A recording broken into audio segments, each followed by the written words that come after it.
राधे राधे दोस्तों, स्वागत है आप सभी का हमारे YouTube चैनल मधुरवाणी में। दोस्तों, आज की कहानी का शीर्षक है कि निंदा करने वालों को कितना बुरा परिणाम भोगना पड़ता है। दोस्तों, आप इस कहानी को पूरी सुने। इस कहानी को सुनकर आप किसी की निंदा करना भूल जाएंगे। तो दोस्तों, इस कहानी को शुरू करें उससे पहले अगर आप हमारे चैनल पर नए हैं तो चैनल को सब्सक्राइब करें और बेल आइकन प्रेस करें, जिससे हर नई वीडियो का नोटिफिकेशन सबसे पहले आपके पास पहुंचे।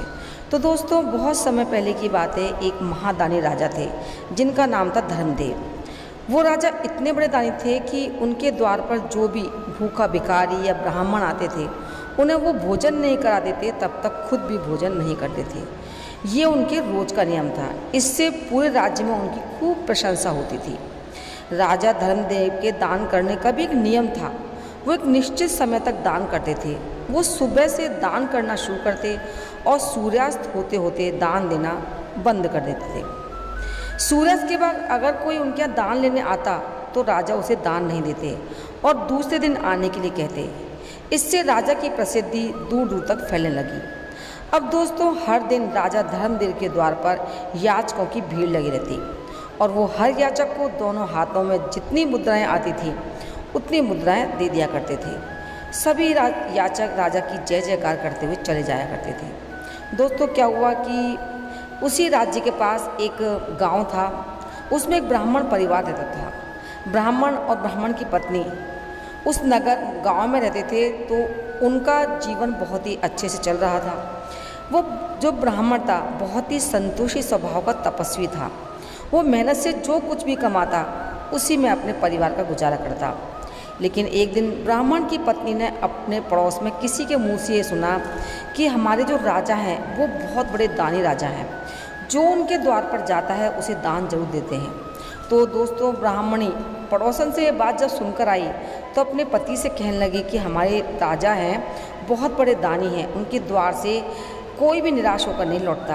आप भी महाराज के दरबार जाइए, वहाँ से दान स्वरूप जो भी मिले लेकर आइए, जिससे कि हमारा जीवन भी आराम से कटे।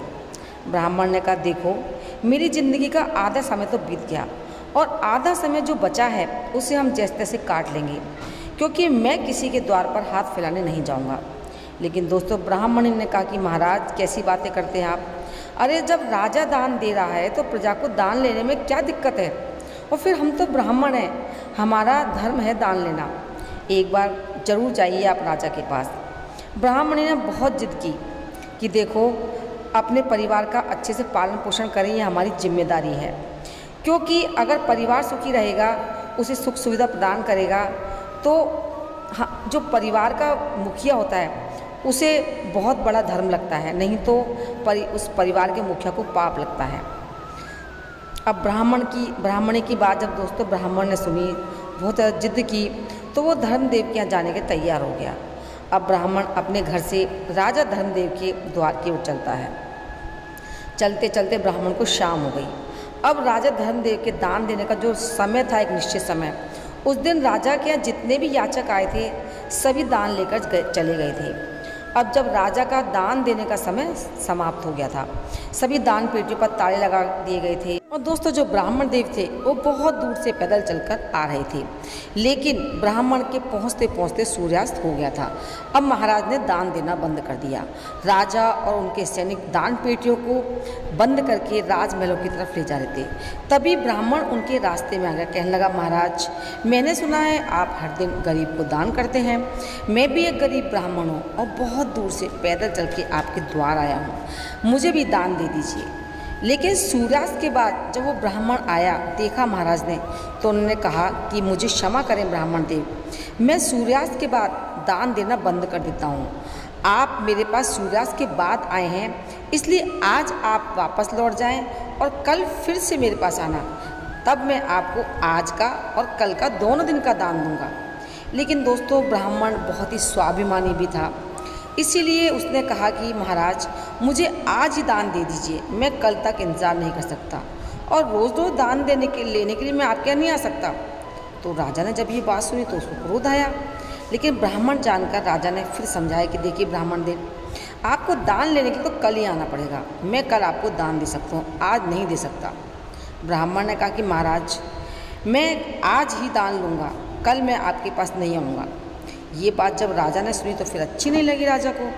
राजा को गुस्सा आया और गुस्से में राजा ने वहाँ कुछ घोड़े की लीद पड़ी हुई थी, क्योंकि राजा थोड़ी देर में उससे बातें करते चलते चलते घोड़े के अस्तबल के पास आ गए थे। राजा ने देखा कि ब्राह्मण आज ही दान लेने के लिए जिद कर रहा है और दान के रूप में, इसलिए गुस्से में आकर राजा ने घोड़े की लीद उठाई मुट्ठी में और ब्राह्मण के कमंडल में डाल दी। अब ब्राह्मण ने भी उस लीद को सम्मान से लिया और अपने घर चल दिया। अब उधर जो ब्राह्मण की पत्नी थी दोस्तों, वो इंतज़ार कर रही थी कि मेरे पति जो है राजा के कुछ दान लेकर आ रहे होंगे। वो सोच रही थी कि राजा तो हम सोने की मोहरें देंगे जिससे हमारी जो दरिद्रता है वो मिट जाएगी। अब ब्राह्मण दान में घोड़े की लीद लेकर जब घर पहुँचे तो ब्राह्मण की पत्नी बहुत प्रसन्न हुई।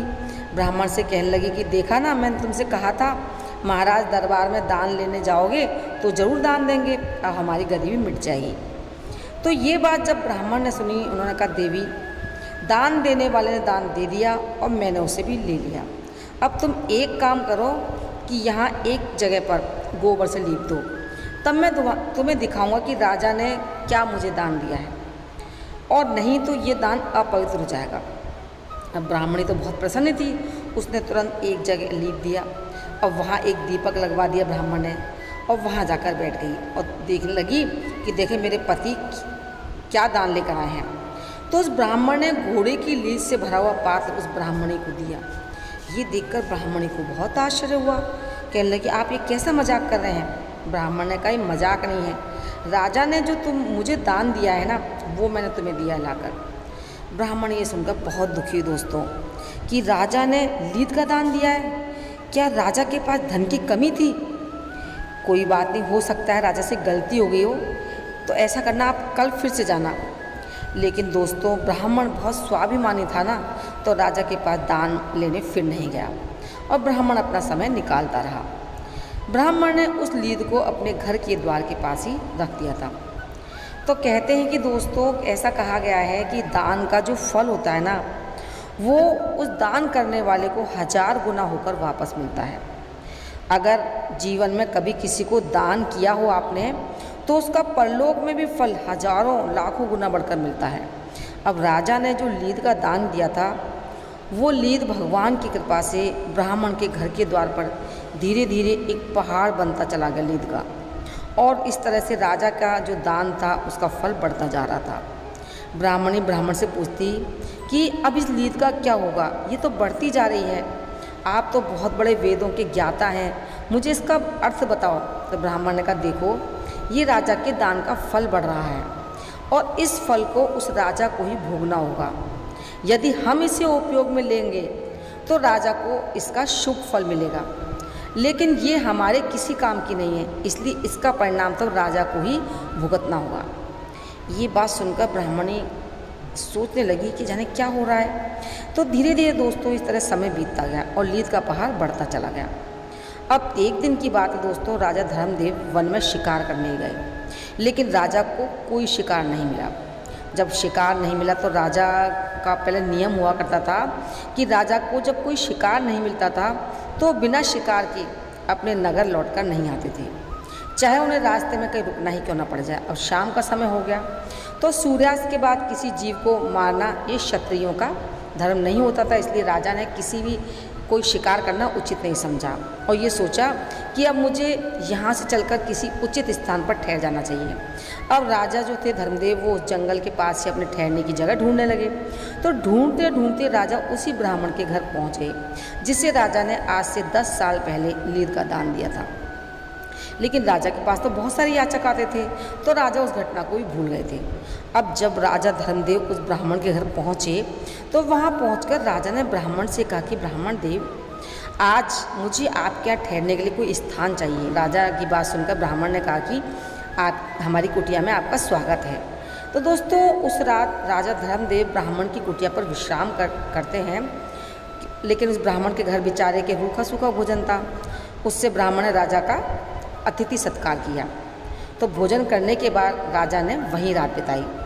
अब जब सुबह हुई तो राजा की नज़र ब्राह्मण की कुटिया के बाहर उस लीद के ढेर पर पड़ी जो एक पहाड़ के रूप में बन गई थी। उस लीद के पहाड़ को देखकर राजा ने ब्राह्मण से पूछा, ब्राह्मण देव, क्या आपके पास वास्तव में इतने सारे घोड़े हैं जो इतनी बड़ी लीद का ढेर लगा हुआ है? तो ब्राह्मण ने कहा कि देखिए भैया, हम तो पूजा पाठ साधना करने वाले ब्राह्मण हैं, हमें घोड़ों से भला क्या काम। तो राजा ने कहा कि आपके घर के बाहर ही लीद का ढेर क्यों लगा हुआ है? तो ब्राह्मण ने कहा कि देखो, अगर तुम ये जानना चाहते हो कि लीद का ढेर क्यों है तो इसका बहुत बड़ा रहस्य है। अब राजा के मन में उस रहस्य को जानने की उत्सुकता बढ़ गई। ब्राह्मण ने कहा कि देखो, हमारे राज्य का जो राजा है ना, बहुत बड़ी दानी धर्मात्मा है, रोज़ सोने का दान करता है। अब 10 साल पहले मेरी पत्नी ने मुझे ज़बरदस्ती राजा का दान लेने भेज दिया। अब पत्नी के कहने पर मैं राजा का दान लेने चला गया। राजा से दान लेने की जिद करने लगा, लेकिन राजा का नियम था कि वो सूर्यास्त के बाद किसी को दान नहीं करते, और मैं सूर्यास्त के बाद पहुंचा। तो उन्होंने मुझसे कहा कि तुम अगले दिन आना, लेकिन मैं स्वाभिमानी हूँ, मैं जाना नहीं चाहता था राजा के पास। मेरी पत्नी ने जिद करके भेजा था, इसलिए मैंने राजा की बात नहीं मानी और मैंने कहा मुझे आज ही दान चाहिए। तो राजा ने भी गुस्से में आकर मेरे कमंडल में घोड़े की लीद डाल दी। अब मैं सम्मान सहित बिना कुछ कहे वहाँ से लेकर आ गया और मैंने उस लीद को यहाँ रख दिया, क्योंकि लीद मेरे कुछ काम की तो है नहीं, इसलिए, और मैं दान की वस्तु को फेंकना भी नहीं चाहता था। तो राजा ने पूछा कि ये तुम्हें थोड़ी सी लीद दी होगी दान में तो, पर ये इतना बड़ा पहाड़ कैसे बन गया? तो ब्राह्मण ने कहा कि देखो, हमारे वेद पुराण में ये कहा गया है कि जो दान देने वाला होता है, जितना दान करता है ना, उसका हज़ारों गुना उसको वापस मिलता है। और राजा का वो दान जो था समय के साथ बढ़ता जा रहा है। अब उस दान का फल राजा को खुद भुगतना होगा। ब्राह्मण की बात जब राजा ने सुनी तो उनके पैरों तले जमीन खिसक गई, क्योंकि वैसे तो राजा इस बात को भूल गया था, पर जब ब्राह्मण ने बताया तो राजा को सारी बात याद आ गई कि ये लीद तो मैंने एक ब्राह्मण को दान में दी थी। अब राजा एकदम घबरा गया, दोनों हाथ जोड़कर ब्राह्मण से पूछने लगा, ब्राह्मण देव, राजा इसका फल किस प्रकार भोगेगा, मुझे बताइए। ब्राह्मण ने कहा, देखो भाई, ये जो लीद का ढेर है, ये राजा को खाना पड़ेगा। जब तक वो इसे खा नहीं लेगा तब तक ये बढ़ता रहेगा। ब्राह्मण की बात सुनकर राजा घबरा गया।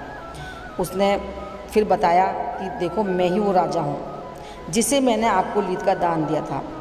आप मुझे क्षमा करें और इसका क्या उपाय है ज़रूर बताएं, कैसे मेरा उद्धार होगा। ब्राह्मण ने कहा कि अगर तुम वही राजा हो तो इसका परिणाम भी तुम्हें ही भोगना पड़ेगा, क्योंकि दान देने वाला अगर किसी ऐसी वस्तु का दान देता है जो किसी काम की नहीं है, तो दान पाने वाले के लिए वो भी किसी काम की नहीं होगी, तो उस वस्तु का फल उसे भोगना ही पड़ता है। ब्राह्मण ने कहा, राजन, आपको आपके किए का फल तो भोगना ही पड़ेगा। अगर आप इस लीद को खाने से बचना चाहते हैं तो एक उपाय मैं आपको बताता हूँ, आप उस उपाय को कर लीजिए। अगर कर लेते हैं तो इस उपाय से आपके बहुत सारे हिस्सेदार हो जाएंगे, और अगर नहीं कर पाएंगे तो आपको अकेले ही सारी लीद को खाना होगा। ब्राह्मण ने बताया कि राजन, अगर आप अपनी खुद की निंदा करवाओ तो इससे राज्य में तुम्हारी निंदा होगी। कोई ऐसा काम करो जिससे कि तुम्हारी निंदा हो। तो ये जैसे जैसे निंदा होती जाएगी ना, उतनी ही लीद घटकर कम हो जाएगी। राजा ने कहा कि मेरी निंदा कौन करेगा, क्योंकि लोग तो मेरी प्रशंसा करते हैं, बड़ाई करते हैं। तो ब्राह्मण ने कहा कि एक काम करो कि आपके यहाँ जो कुल पुरोहित है ना, उनकी बेटी का हाथ पकड़कर ज़बरदस्ती अपने घर ले जाना, और जब वो मांगे तो उसको लौटाना मत। इससे क्या होगा, तुम्हारे राज्य में निंदा होना शुरू हो जाएगी, और वो जो कन्या है उसकी नज़र में भी तुम बुरे बन जाओगे। तुम उस कन्या को बेटी के रूप में लेकर आना, और ये बात तुम किसी को मत बताना कि तुम इसे बेटी बनाकर लाए हो, और उस कन्या को ले जाकर तुम अपनी रानी के पास छोड़ देना, और अपनी रानी से कहना कि उसे अपने बेटी तरह पाले। अब प्रजा के लोगों को क्या पता कि तुमने उसे बेटी बना के ले गए हो, तो तुमने, और लोगों को लगेगा कि तुमने बहुत बड़ी निंदा का काम किया है, तो राज्य में तुम्हारी निंदा होनी शुरू हो जाएगी। अब तब तुम्हारी बुराई होगी तो ये लीद का ढेर घटकर कम हो जाएगा। राजा ने सोचा ये उपाय अच्छा है। अब राजा अपने राज्य में लौटा दोस्तों, और सीधा अपने कुल पुरोहित के घर पहुंच गया। अब कुल पुरोहित ने जब राजा को अपने घर आया देखा तो उसने पूछा, राजन क्या बात है, आज आप बहुत उदास लग रहे हो। राजा ने कहा, गुरुजी, आप अपनी बेटी को बुलाइए, मुझे उससे कुछ काम है। कुल पुरोहित ने सोचा कि कुछ हो सकता है इनाम वगैरह देनी हो, कोई ज़रूरी बात हो, तो उन्होंने अपनी बेटी को आवाज़ लगाई। जैसे ही बेटी बाहर आई, राजा ने दोस्तों उसका हाथ पकड़ा और पुरोहित को धक्का देकर बेटी को रथ में बिठाकर अपने घर ले गए।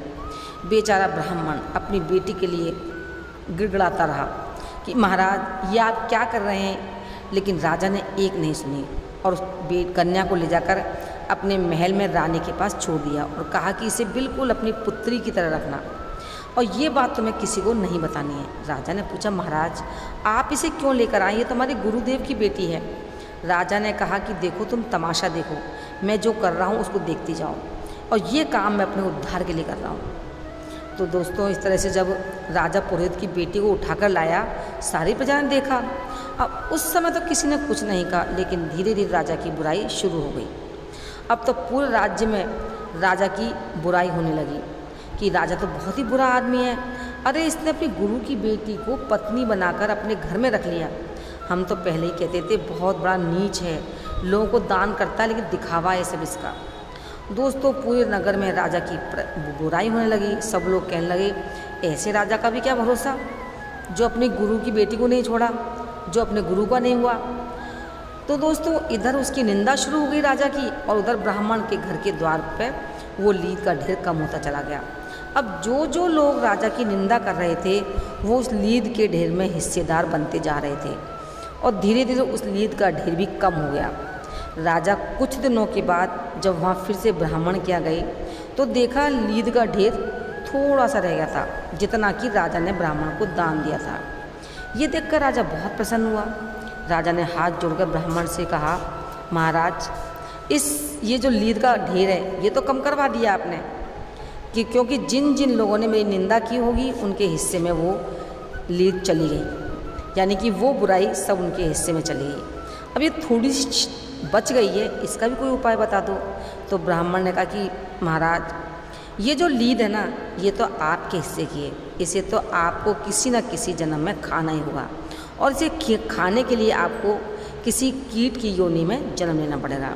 तब राजा ने कहा, ब्राह्मण देव कोई आपके पास ऐसा उपाय है जिससे कि मुझे कीट की योनि में जन्म ना लेना पड़े और इस लीद को ना खाना पड़े।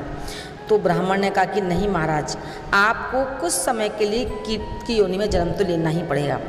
तो राजा ने कहा कि आप ऐसा कीजिए, मुझे कुछ समय के लिए कीट बना दीजिए, कीड़ा बनकर मैं इस लीद को खा जाऊंगा। ब्राह्मण ने कहा कि राजन मैं तुम्हें कीट नहीं बना सकता, क्योंकि इतनी शक्ति मेरे अंदर नहीं है और फिर ये काम भगवान का है, फल भगवान देते हैं। मैं तुम्हें सिर्फ इतना बता सकता हूँ कि यहाँ मृत्यु होने के बाद तुम कीट बनोगे और अपने हिस्से की लीद को जब खा लोगे तो इस पाप से मुक्त हो जाओगे, क्योंकि जीवन में वैसे तुमने कोई पाप नहीं किया, हमेशा गरीबों को दान दिया है, दीन दुखियों की सेवा की है, भूखों को भोजन कराया है। लेकिन जो तुमसे भूल हुई है इस भूल का परिणाम तो तुम्हें भोगना ही पड़ेगा। तुमसे जो भूल हुई है इस भूल का भुगतान तुम्हें करना होगा। कीट बनकर तुम्हें लीद को खाना होगा, उसके बाद फिर से तुम्हें मनुष्य योनि का जन्म मिलेगा। कुछ दिनों के बाद दोस्तों राजा धर्मदेव की मृत्यु हो गई और मृत्यु के बाद राजा धर्मदेव को गोबर का कीड़ा खाने वाले के रूप में जन्म मिला और जिस जगह पर वो लीद पड़ी हुई थी वहाँ जाकर उस लीद को वो खाने लगे। धीरे धीरे कई वर्षों में उस लीद को खाने के बाद उनकी मृत्यु हुई, क्योंकि उनका जो फल था वो उन्हें मिल चुका था। तो दोस्तों देखा आपने कि कितना महान दानी राजा था, लेकिन अहंकार में आकर, अभिमान में आकर उसने जो दान दिया उसका फल उसे कीड़ा बनकर चुकाना पड़ा। इसलिए कहते हैं कि जो वस्तु अनुपयोगी हो और जो किसी और के काम की भी ना हो उसको कभी दान में नहीं देना चाहिए। दूसरी बात, क्रोध के वशीभूत होकर जो दान देता है या फिर अहंकार में आकर दान देता है वो हमेशा पाप का भागी बनता है। दान देने से पहले मनुष्य को अपने अंदर टटोलना चाहिए अपने आत्मा को, कि दान देने की अगर सामर्थ्य नहीं है तो दान नहीं देना चाहिए, क्योंकि हम जो दान देते हैं वो कई गुना होकर हमें वापस मिलता है, वो चाहे इस जन्म में या फिर अगले जन्म में।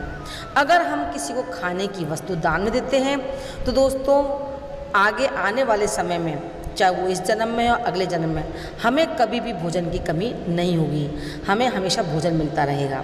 मतलब जिस चीज़ का हम दान करते हैं उस चीज़ को हमें बहुत ही प्रेम से और सामर्थ्य के अनुसार दान करना चाहिए, और नहीं तो दान ना करें।